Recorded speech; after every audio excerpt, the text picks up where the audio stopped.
Voilà.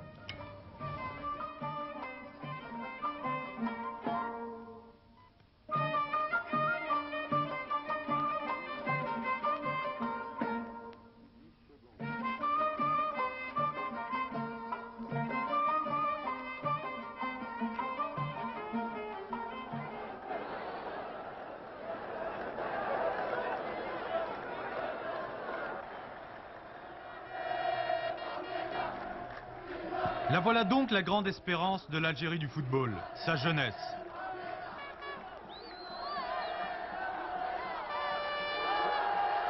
S'il y a 764 clubs dans le pays et 68 500 licenciés à la fédération, ils sont près d'1 million de pratiquants à rêver du cadre grandiose du monumental stade olympique.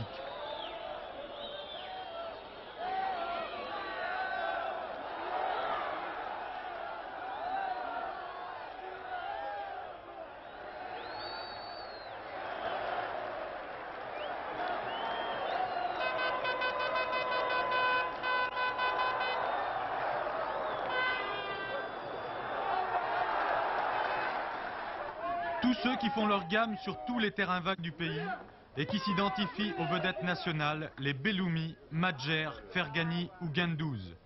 Tous les héros de la qualification qui ont gagné leur billet pour l'Espagne après avoir terrassé tour à tour la Sierra Leone, le Soudan, le Niger et le Nigeria. L'Algérie au sommet du football africain, ça c'est la réalité d'aujourd'hui.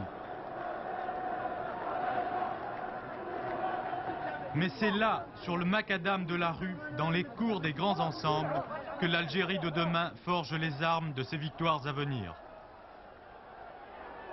Pour être digne des infrastructures sportives dont elle a eu vite fait de se doter. Rabah Madjer, l'attaquant international du MRA du Sendé, a fait ses premières armes dans la rue.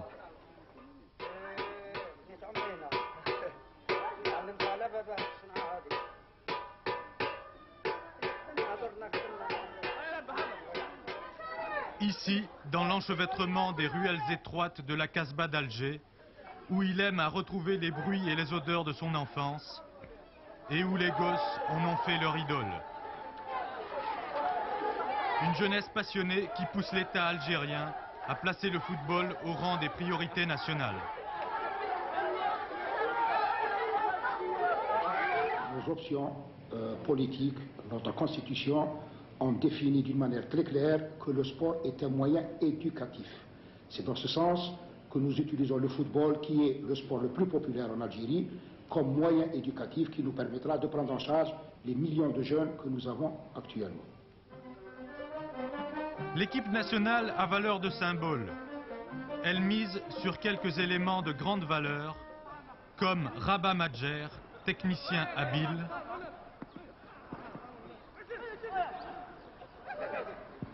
Yassine Bentaala, le gardien de but qui sait aussi se servir de ses pieds, Haït El Hossine, un avant-centre au format de poche,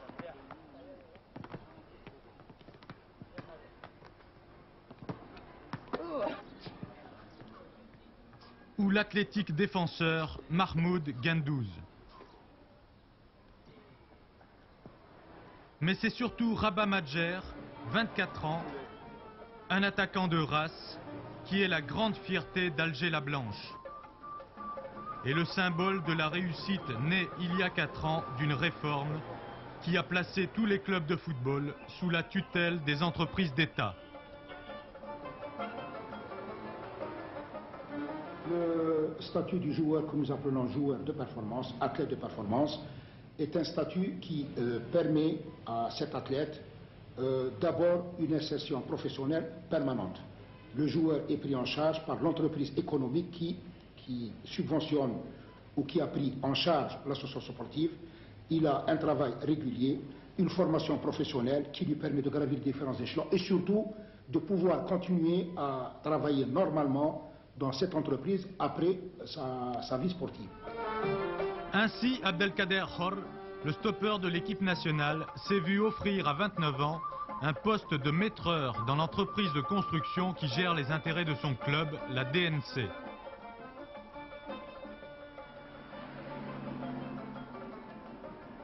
Et lorsqu'il quitte le bureau d'études de la société, Hor rejoint le quartier du Caroubier, tout près du champ de course, pour un entraînement musclé.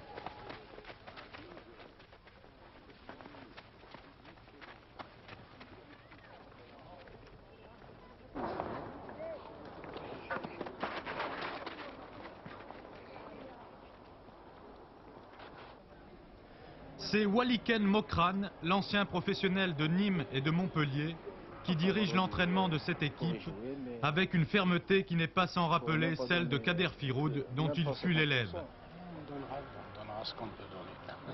Enfin, de toute façon.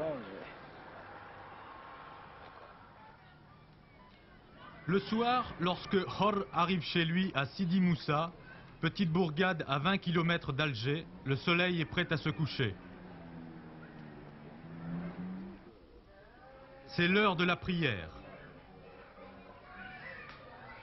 Hor est un mystique, il s'y soumet avec ferveur.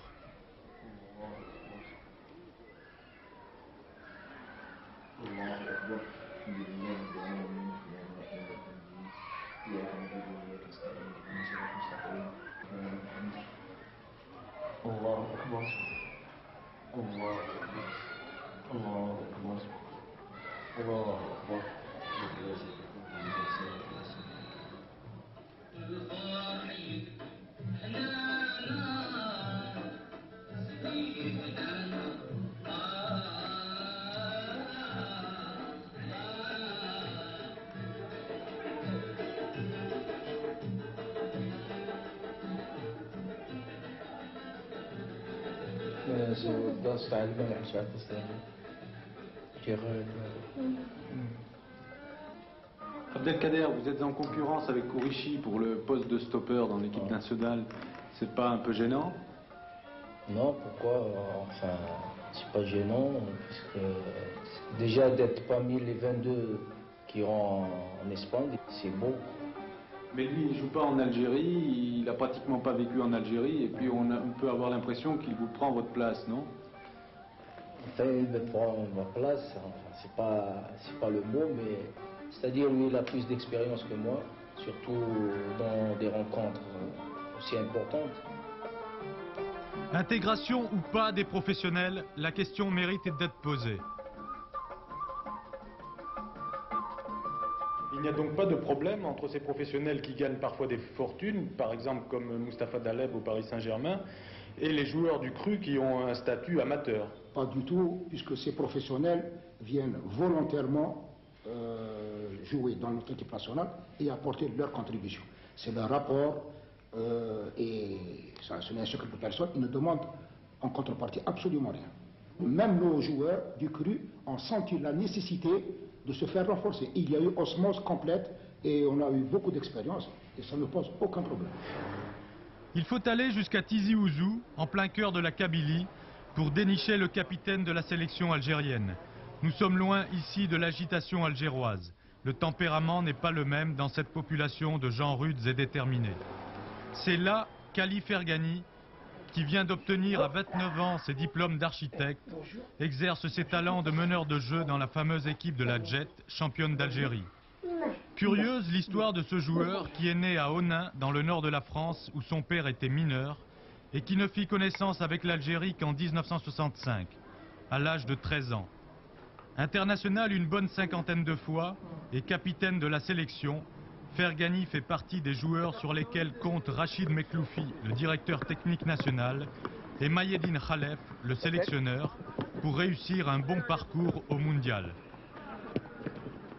L'Algérie ira représenter, disons, dignement et avec, disons, le maximum de représentativité l'Afrique. L'Algérie représentera l'Afrique, elle essaiera de faire, de jouer sans complexe, elle ira disputer ses chances. Un match n'est jamais joué d'avance et tout peut se passer dans un match. Le football n'est pas une science exacte. L'essentiel, c'est d'y croire et pourquoi pas de prétendre à de bons résultats.